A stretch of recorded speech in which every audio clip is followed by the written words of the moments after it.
कुछ समय पहले चीन में गोंडमेन शहर पर शासन करने वाले मोर समूह के उत्तराधिकारी मास्टर शेन ने पूरे देश को चलाने के लिए पटाखों की शक्ति को एक हथियार के रूप में तैयार करने पर विचार किया था।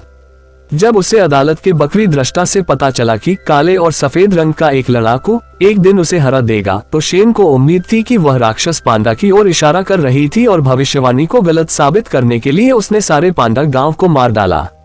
शेन के लोग इससे काफी ज्यादा गुस्सा हो गए और उन्होंने प्रतिशोध की शपथ लेने वाले शेन को हमेशा के देश निकाला दे दिया। 20 वर्षों के बाद पो पौराणिक योद्धा चैंपियन के रूप में अपने सपने का अनुभव कर रहा है।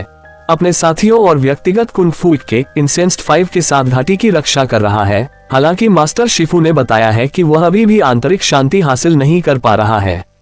इसके बाद मास्टर शेन के लिए धातु ले जा रहे भेड़िया हथियारों के एक समूह से लोगों को बचाते समय पो के सिर पर भेड़िए की एक छवि होती है, जिससे पो को अपनी मां का फ्लैशबैक मिलता है और भेड़िए भाग जाते हैं। पो अपने हांस पिता श्री पिंग से पूछता है कि वह कहां से आया है। हालांकि पिंग केवल इतना ही समझ पाता है कि उसने पो को मूली के डिब्बे में एक बच्चे के रूप में पाया और उसे गले लगा लिया। थोड़ी देर बाद शिफू को खबर मिली कि गोंडमेन सिटी की सुरक्षा करने वाले कुंग फू चैम्बर के प्रमुख मास्टर रोरिन राइनो को शासक शेन ने अपने हाल ही में बनाए ताकतवर हथियार एक तोप से मार डाला है, जो कुंग फू प्रथा को खत्म करने के लिए बनाया गया है। पो और 5 उसे रोकने के लिए जाते हैं और शेन की शक्तियों से अत्यधिक प्रभावित गोंडमेन सिटी का पता लगाने के लिए वहां पहुंचते हैं।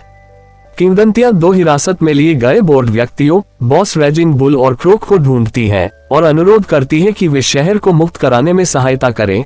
हालांकि दोनों विशेषज्ञ शेन के हथियार के प्रति अपनी भेद्यता का उल्लेख करते हैं और दूर जाने से इनकार करते हैं।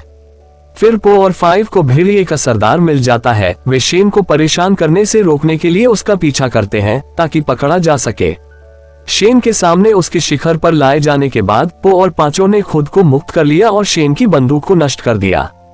फिर भी क्रेन उसके पंख को खा जाता है और शेन के पंख पर पहले से मौजूद एक समान छवि पर विचार करने के बाद पो को फिर से फ्लैशबैक में ले जाया जाता है, जिससे शेन को दूर जाने और बंदूकों के युद्ध भंडार के साथ शिखर को नष्ट करने की अनुमति मिलती है। दूर जाने के बाद बाघिन पो की रुकावट को लेकर उसके सामने खड़ी हो जाती है। पो को पता चलता है कि उसे उस रात शेन की उपस्थिति याद आती है जब वह अपने लोगों से अलग हो गया था और वह शेन से उसके अतीत के बारे में पूछताछ करना चाहता है।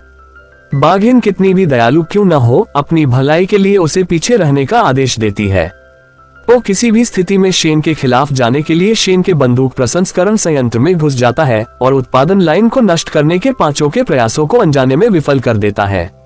शेन का दावा है कि पो को प्रोडक्शन लाइन से बाहर निकालने और 5 को पकड़ने से पहले पो के लोगों ने उसे छोड़ दिया था। पो को शेन के दैवज्ञ द्वारा बचाया गया है, जिसे शेन ने उस नष्ट शहर में निर्वासित कर दिया है जहां पो की कल्पना की गई थी। दैवज्ञ द्वारा अपने अतीत को अपनाने के लिए निर्देशित पो याद करता है कि उसके माता पिता ने उसे शेन की शक्तियों से बचाने के लिए खुद को खतरे में डाल दिया था। उसकी मां ने दमित होने से पहले उसे एक कार्टन में छुपा दिया था। इसके अलावा दृष्टा पो को याद दिलाता है कि इस दुर्भाग्य के बावजूद उसने हार्मनी की घाटी में एक आनंदमय और संतोषजनक जीवन जिया था। आंतरिक सद्भाव हासिल करते हुए पो बंधक 5 को शहर के बंदरगाह पर शेन द्वारा मारे जाने से बचाने के लिए गोंडमेन सिटी वापस जाता है। निम्नलिखित लड़ाई के दौरान पो ने शेन की तोप की आग को मापने और उसे शेन की नौसेना बल के खिलाफ मोड़ने के लिए अपने आंतरिक सामंजस्य का उपयोग किया। फिर वह शेन को अपने अतीत को त्यागने के लिए प्रोत्साहित करता है, फिर भी शेन मना कर देता है और पो के पीछे चला जाता है जब तक कि शेन संयोगवश अपनी आखिरी बंदूक पकड़े हुए रस्सियों को काट नहीं देता, जो गिर जाती है और उसे मार देती है। विजयी पो हार्मनी की घाटी में वापस जाता है और श्री पिंग के साथ फिर से जुड़ता है और उसे अपना पिता घोषित करता है।